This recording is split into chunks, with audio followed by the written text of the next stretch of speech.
It's 11 o'clock on Saturday, the 10th of July. Of course, there's only one podcast in town, and that is the Badminton Talk podcast, brought to you by the Q Shuttle, a fantastic shuttle that's about to break the market in Ireland and Europe and anywhere you can access mymobilebadmintonshop.ie. Mark Topping, good morning to you. How are you today?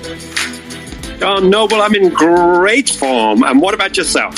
Mark, I am absolutely in flying form. I've had one beach run out of the way. Just about survived that. It's been a while since I've been out there. Some fierce competition going out there. Fancy coming out there some Saturday, Mark Topping? Yeah, I think about that, John. I'm not a mad keen runner. And it's a long way to go from where I am, and I could just leave my door and go for a run just by myself. But I do get that beach run. Funny, running in a group, I always remember that you're much more competitive. You push yourself a lot harder, and it's a fantastic way to push yourself, is to get into a group running session. So yeah, I might consider it, John. You're setting good times at the moment, aren't you, yourself? Yeah, I'm not too bad. I've been very good now with I'm doing 3Ks in just under 15 minutes. I'm very pleased with that. So my shorter time is good. I'm very, very happy with that for where I am. So if I could do 4K, that would be great. But it's kind of time to get the sprinting going with the season coming in soon. We want to get those twitch muscles as fast as we can. As you know, Mark Topping, you're one of the guys that always tells me about these muscles called the twitch muscles. How are your twitch muscles, Mark Topping? Yeah, that's what I'd like to concentrate on. Sort of footwork exercises in my garden, trying to jump higher, quicker, explode off one leg. I enjoy that explosiveness, twitchiness, and that's, I think, what some of the best badminton players in the world are very good at doing. So, that would probably be more my thing, John. Well, Mark Topping, I'm going to keep on reminding you. I'll remind you at the end of the podcast about the beach run, maybe a cameo appearance for Mark Topping. Who knows? But the twitch muscle today is not Mark Topping. It is our Carol Farrell is back. She's back, and she's going to tell us more about the world of umpiring. Mark, did you enjoy the first part with Carol Farrell last Saturday? Wasn't that fascinating stuff she was telling us? Oh, my goodness, John, absolutely. And you can hear the love, Carol, and the passion she has for umpiring. It's just, she's got this community, a worldwide community of friends. She was talking about Dutch umpires and from a friend from America, and I would say these friendships that she's created through the umpiring world will last forever. It's just, it was lovely to hear about the community aspect of umpiring, as well as, the incredible achievements of Carol. Imagine umpiring in front of 150 million people. Not very many people can say they've done that, John. No, absolutely not. And did she train train her son Seamus? Mark. Are you talking about Seamus helping? Yeah. I don't think there's any family connection there. But no, Seamus is doing absolutely brilliantly as well, isn't he? He's following in Carol's footsteps, and he's moving up. I believe Seamus is off to Tokyo to umpire in the Paralympics, which is phenomenal. What a big shout out to Seamus. Hold on. Where's our? Hold on. Here we go. Let's give it up for Seamus. Absolutely. Dead right, Mark. On a serious note, absolutely. Seamus is, He's a real giver back of the game, and I see he umpired the Nat game against the Malaysian player there only last week when we were talking about that on the Badminton Talk podcast with Carol for the first time, and there was no messing. He was loud and clear, and he gives it all. You wouldn't want to mess too much with Seamus in the chair. What do you think, Mark? Yes, John. Yeah, no, he's got a really good presence, Seamus, from the chair. And the one thing I really enjoy about Seamus is he really projects his voice. So even if Seamus, for example, is umpiring down on court 8 in Baldoyle and I'm playing on court 3 in Baldoyle, I can hear Seamus. He does project very well, which is brilliant for TV. This is exactly what you need. If you've got millions of people watching you, you need to be very clear and project your voice. Well, Mark, I think he's fantastic. I couldn't agree with you more. Sometimes I'd be in the car park in Whitehall Road and I wouldn't know which way to go to find the entrance. Next minute I'd hear Seamus's voice and he'd be in court 5 and 6 and you'd be able to make your way in and you'd know exactly where it is. So I couldn't agree with you more.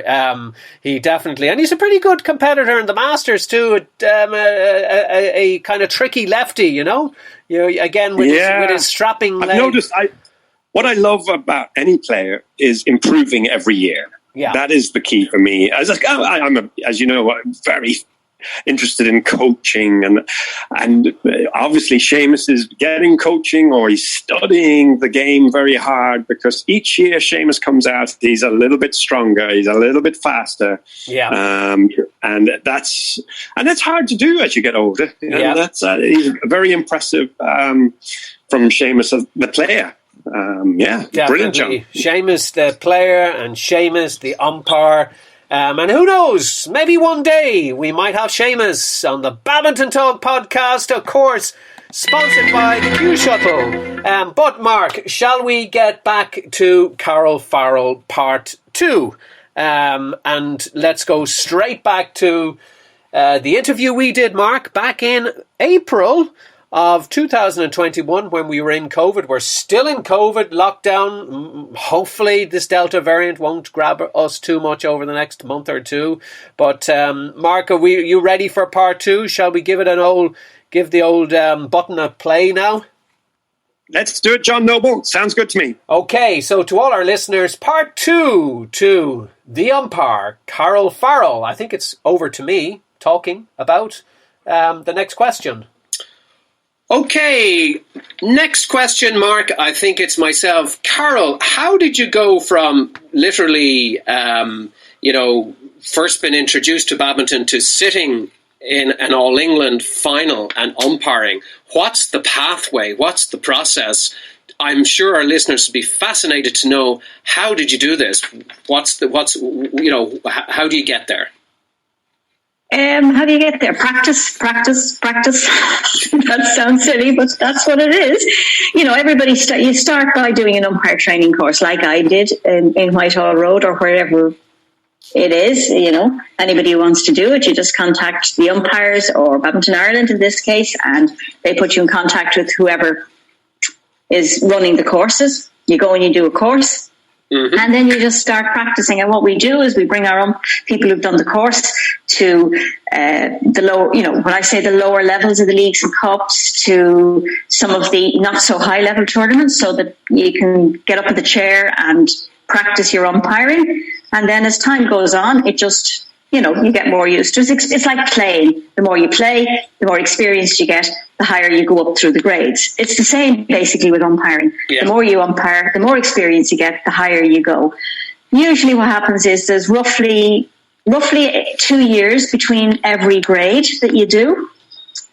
So you start off and, there's a little bit in the beginning where you hop up a little bit quicker, but then there's roughly 2 years to get to the next grade in Ireland, or to be fair, to get to the next grade in every country, because every country worldwide uses a variation of the same system to train their umpires. Whether you're in South America, you're in China, you're in Denmark, you're in Ireland, every umpire is basically trained under the same system.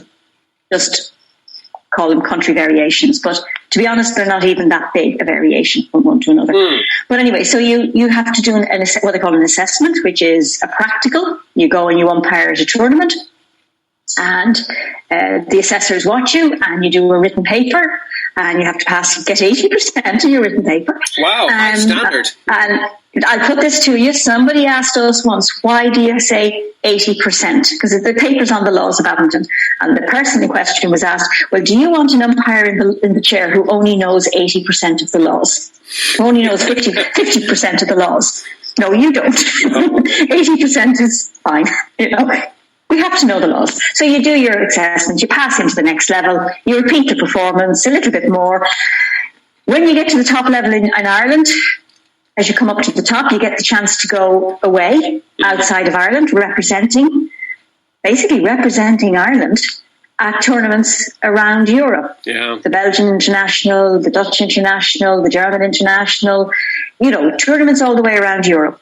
You get to represent Ireland because we all have a reciprocal invitation system because none of us have enough to man our big tournaments on our own, so we kind of borrow from other countries. Yes. And it works both ways. We go there, they come here.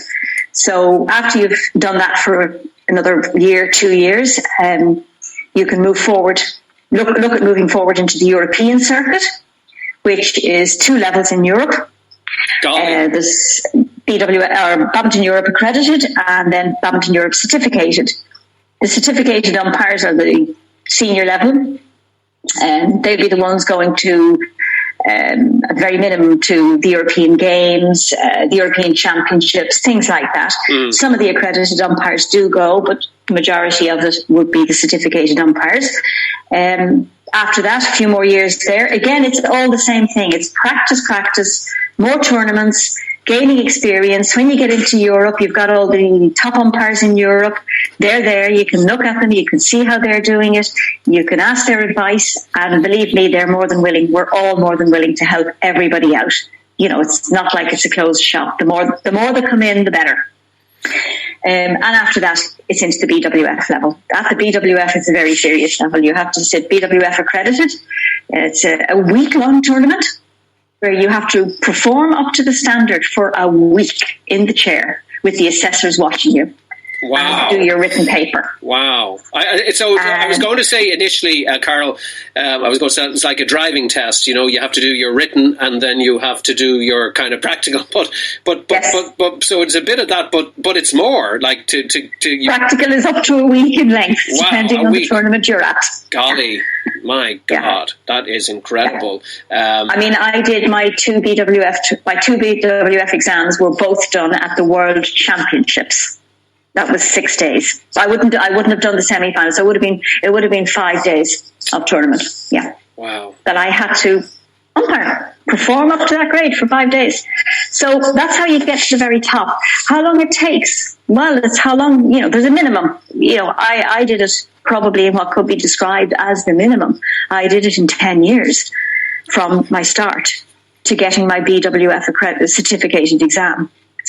Was 1995 to 2005. It was 10 years. And when you say, Carol, to our listeners, it's the minimum. I know what the word means. Does that mean like you can't really get there quicker than that? Is that what you mean? Very hard to, because it's experience.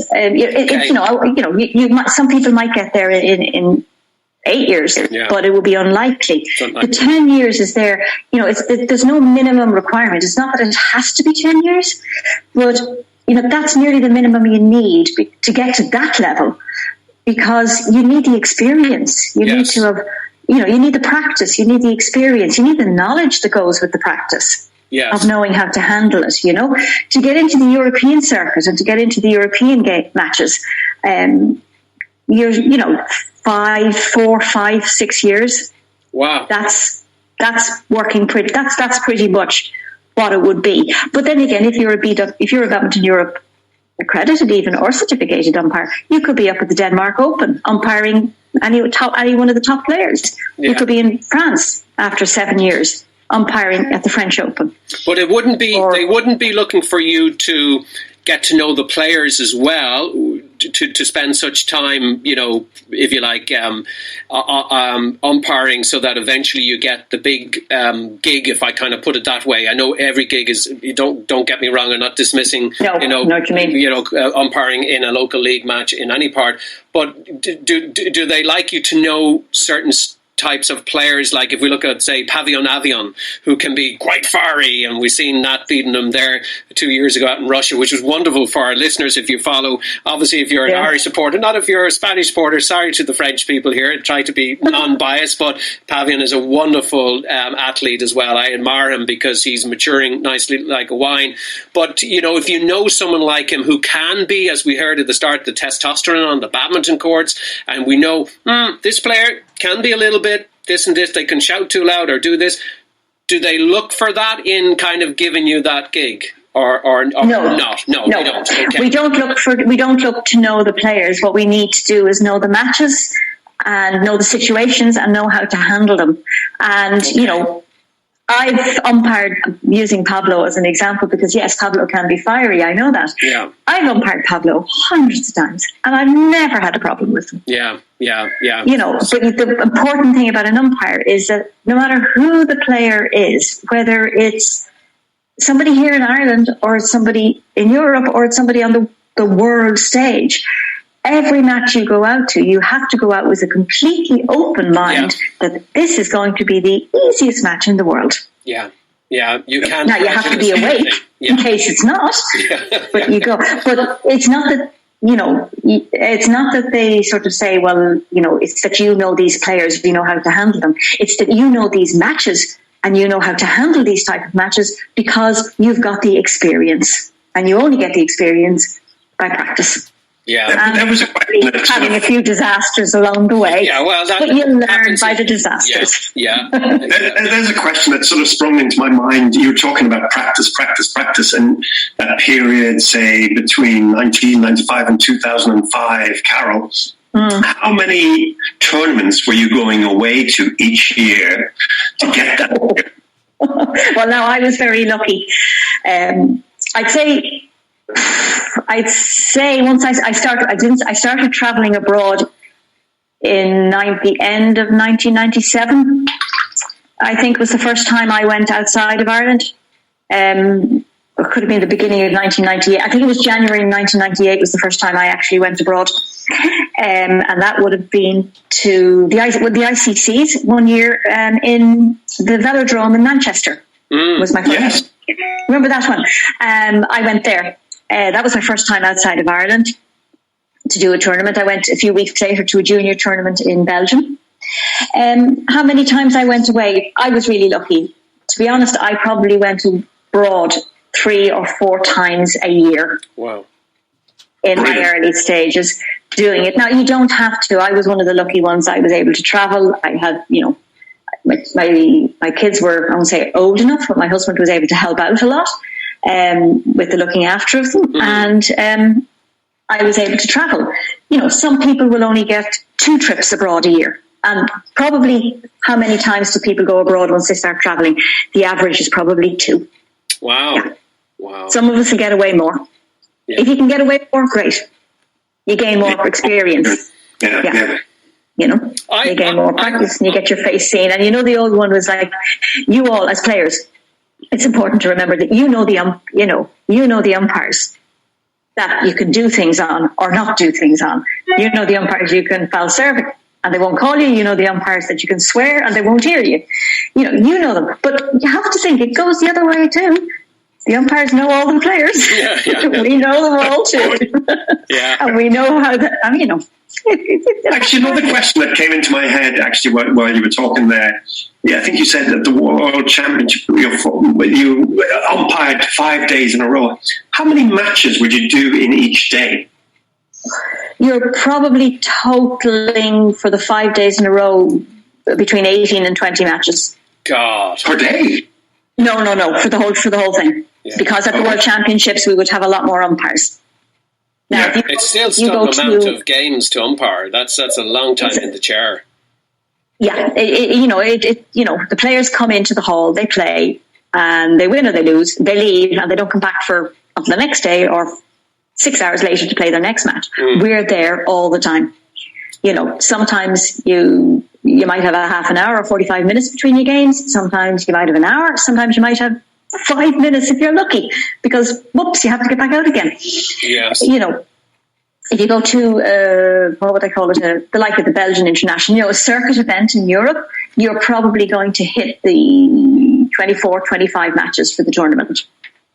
Wow. That's probably more closer to it. Yeah, when you go to the really big tournaments, there's less matches. But then again, in saying that now, the BWF are changing it in Badminton Europe, and we're reducing the number of umpires that we have there. So in fact, our numbers of matches that we have to do are going up again. Wow. So your work rate is going up. You're going to have to do more. Work rate's going up. But, we go to umpire. We don't go to sit around. Yeah, well, that's true. We want to umpire. Sometimes it's harder to sit there for an hour and a half between games because you lose concentration and you lose focus and you're tired. Whereas if somebody makes you work all day, well, okay, you're tired at the end of the day, but you can cope with that a little bit easier,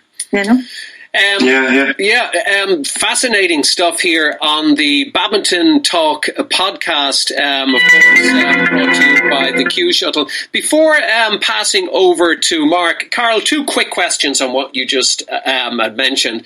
Do you need an eye test to be an umpire? And is there an age limit? They're my 2 quick questions. No, you don't need an eye test. What happens if you were not great at sight? I don't mean to be... Well, people wear glasses. Okay. You don't have to have 20/20 vision then. Okay. No. You don't 20/20. People wear glasses. Yeah. That's it. Some of us wear. I have glasses on when I'm looking at the computer and I'm reading. Yeah. But I don't wear glasses when I'm umpiring because I don't need them. In fact, if I had glasses on when I was umpiring, I probably couldn't see the shuttle. Yeah. Okay. No, you don't need glasses. Okay. You don't need eyesight. What was the second question? Is there an age limit to being an umpire? Okay. Yes, depending on where you're going. Here in Ireland, there's no age limit. Okay, so anybody that wants to take up umpiring, let's say they were in their 50s, no problem. It's not like you're put out to grazing. Do you know what I mean, Mark? Aren't you at that age? Okay, something like that. But no. No, there's no age limit in Ireland for umpiring. You can start basically anything over the age of 18, because obviously prior to 18, we're talking about child protection. Of course, yeah. So that is a difficult aspect to deal with. People could umpire at a younger age, but we come into the child protection area, which is difficult to handle. Yeah. Upper age, no, there's no upper age at all. That's not. When you come into Europe, there is an age limit. You can continue umpiring in Europe representing your country, but a Badminton Europe umpire, you lose your grade at 60. Okay. So if you become a Badminton Europe umpire, as I did when I was my late 30s. I became a Badminton Europe umpire. I was then like a Badminton Europe umpire until I was 60. Now, the BWF grade is 55. Right. Okay. So basically what happens is you climb up the grades from, local level to national to international, Badminton Europe, BWF, and then you come bunk back down them again. So, we're all there. But it doesn't mean you can't go and umpire for Ireland abroad over the age of 60. No. It's just you won't be invited to the European Championships. You won't be invited to the European Games. Yeah. But it doesn't mean you can't go to the Denmark Open, because Ireland has just sent you to the Denmark Open. Right. No, that makes sense. So I kind of understand why Mark's playing in the Masters, because he can't get there as an umpire, in the Worlds, but he could get there still as a player. Carl, thank you for explaining that very well.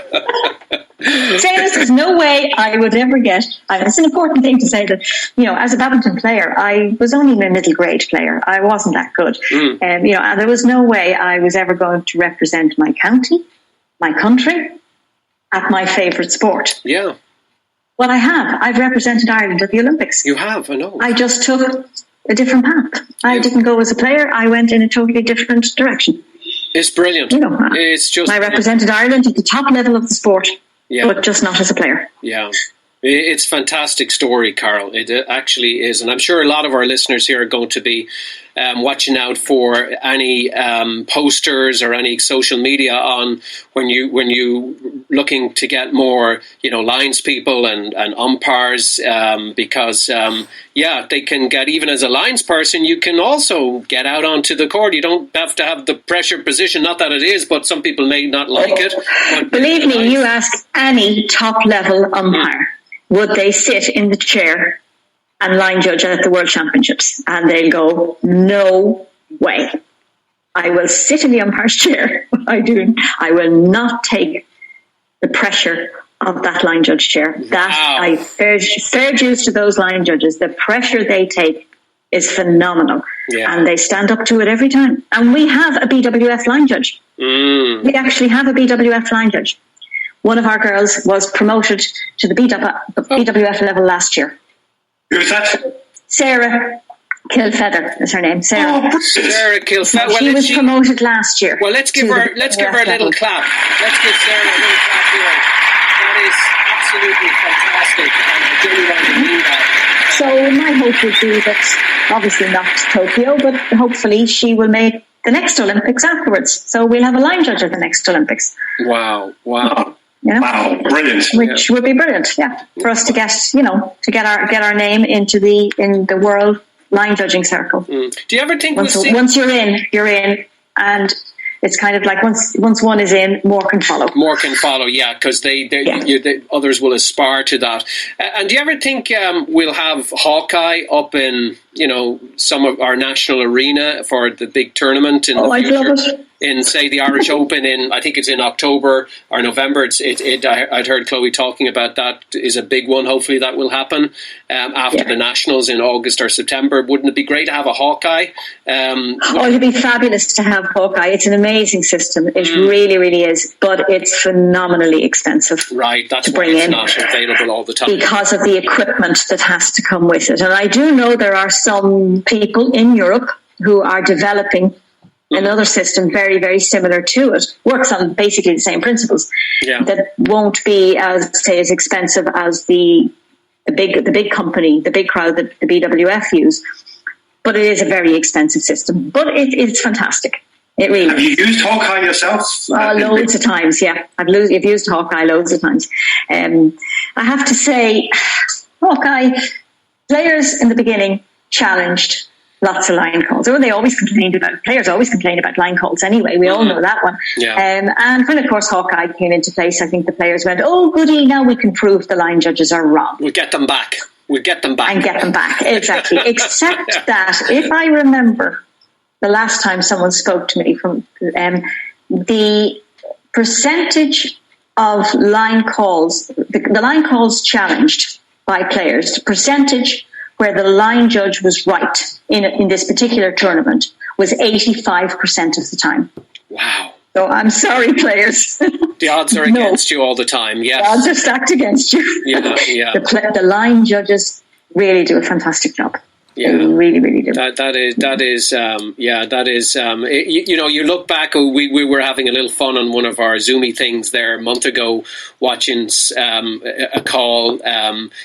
Some bad calls or whatever, and it was very interesting. I think it was Ray Webster, who's in his mid-60s and a very active. Oh, Ray! Yes, I know Ray. He's some guy. He's probably climbing a mountain now, and he's listening to this podcast at the same time. But he's incredible. He's a great example. I mean, why not? If you know how to get your ranking points and get into a tournament, why not? But just in case I forget what I'm going to say, he was making the point, when the shuttle lands close to the line, you might think it's always on the line, but the shuttle, it's only the centerpiece could be off. It's where the cork, where the bit that tips. The cork. Yeah. And that, in essence, is why line calls are very tight and can, you can think it's in or if it's out. And we had to really look back on this replay 7 and 8 times and slow it down and close in. And only then were we kind of working it out.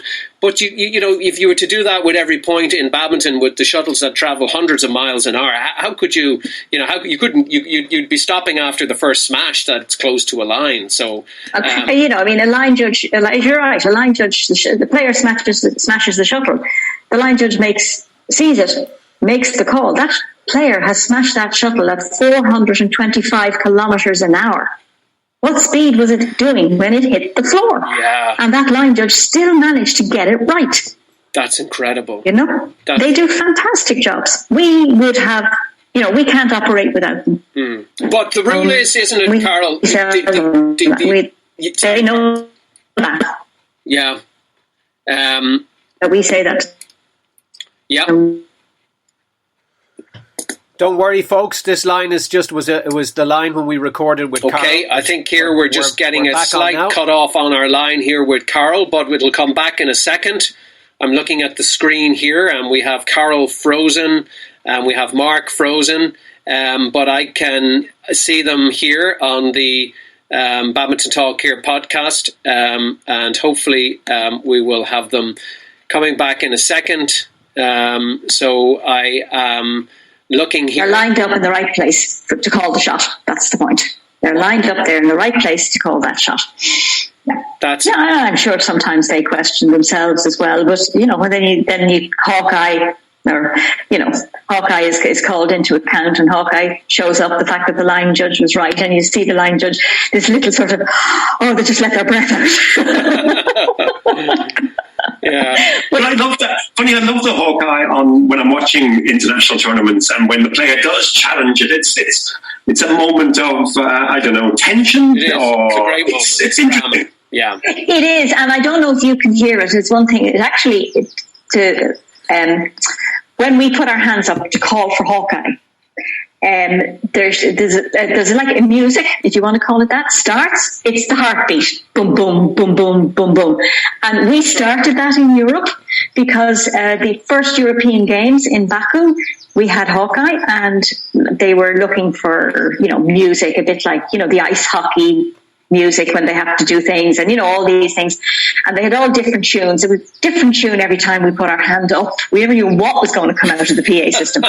And then eventually, after halfway through, I think the second day, whereas somebody obviously hit the boom, boom, boom, boom, and at that, just every umpire just turned around and said to the referee, "That's it. That's what we want.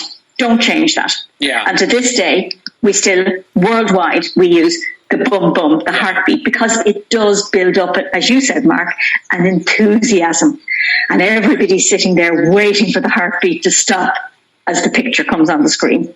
Yeah. Yes, it's brilliant. Do you remember who was the person who invented the heartbeat? Who no, some guy up in the sound room found it. I have no idea who it was. We just said, don't lose it. Forever. We've had lots of times, and one of the first times we took the heartbeat into Asia was into the Indonesian Open. And the noise level in the Indonesian Open defies description. And the heartbeat started. And what do you do when you have 7,500 people banging thunder sticks in time to the heartbeat? Good. That's what we had. God, that's brilliant. What atmosphere. It was brilliant. Yeah. It's all part of it. Yeah. So fun. But anyway, sorry about that. Yeah, I detracted you again. No. This is great currency for our listeners. Of course, Carol, we all know umpires, by the way, on the technical side, can overrule the lines person. Isn't that correct? If they see that is correct. Yeah, so some of our younger listeners may not be or even some of our total badminton followers too mightn't be aware of that. But an umpire can overrule a lines person. So just to note that. Provided we are 200% positive that the call was wrong. It's not a 50-50 call.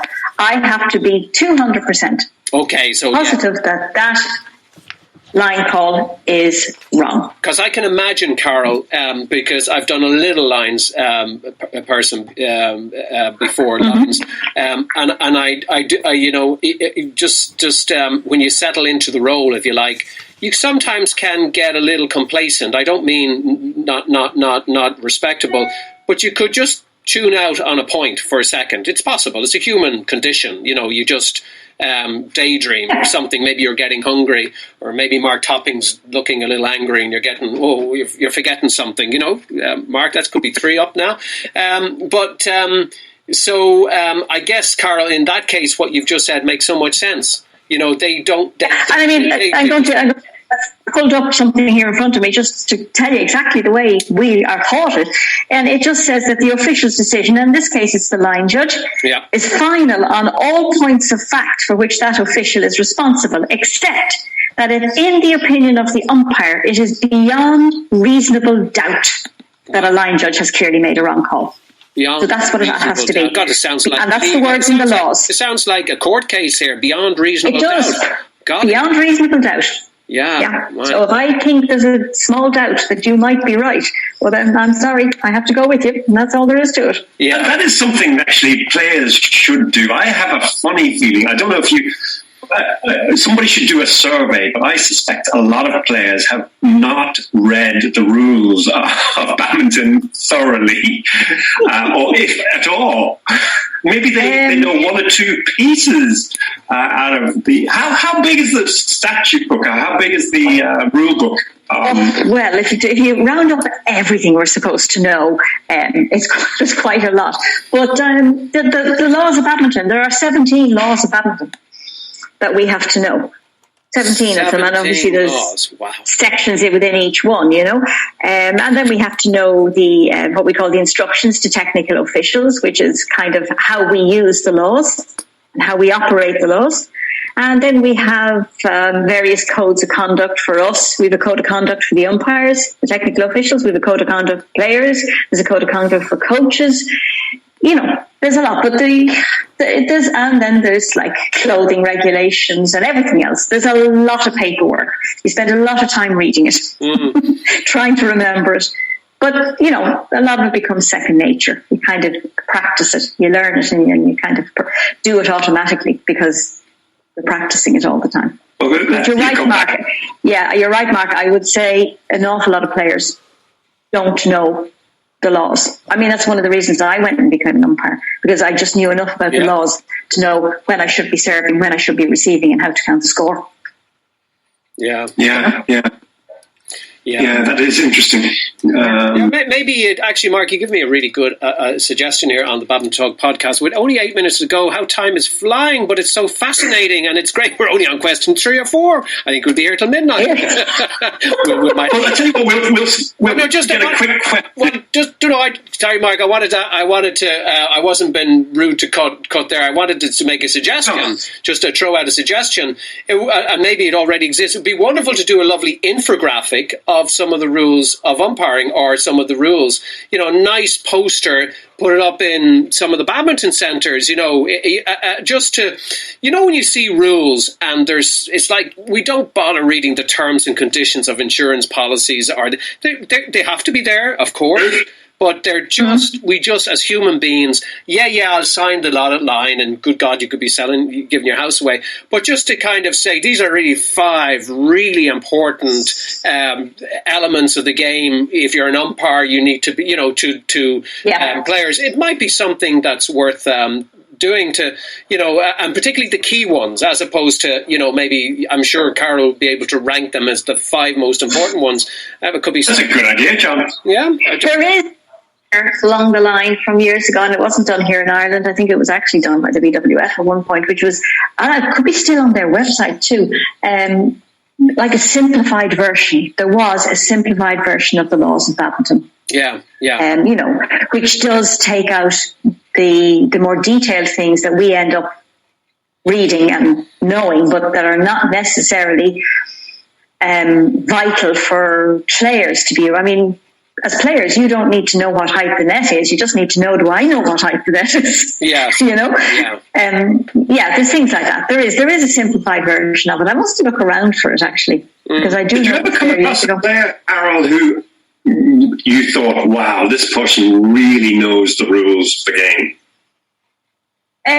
You meet the odd one where something happens and you think, well, he's read the laws. And I'd have to say one of the top players in the world that I know, because I've seen him make small challenges, is Li Xiongwei.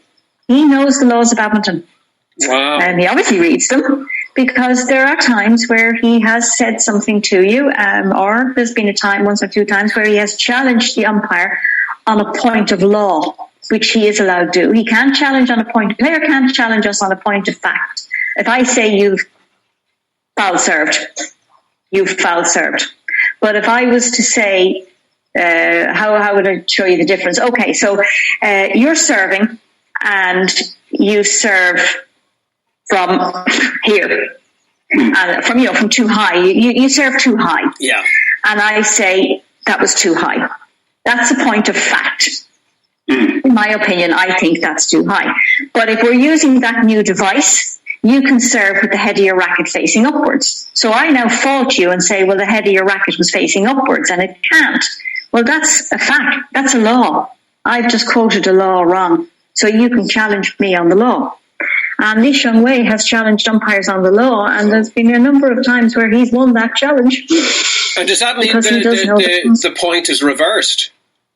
It means that basically the rally didn't exist, and it would have to be the referee would have to come on and sort that out. But it's possible they could, because it's like they could play it again. Yeah, because you rarely, and I say that, ever see a decision once made ever reversed. You'll see a lot of time wasting on a court, which is a very good tactic by some players, and I understand why they do it, and it goes, all the players do, but usually the best players win in the end. But on tight matches, those tactics, and again the umpire has to say speed up and do this and watch that, but this kind of someone having this little engagement, and all I'm thinking on the sideline watching, oh, this is good, they're getting their breath back, this is great. Now they know they're not going to win it because they're experienced, and there's kind of ways players do it, and you have to be, as umpires, up early and watching these, particularly where it's a close contest, a 3-setter and it's at 8-all. Let's see what's happening there. Do you know what I mean, Carol?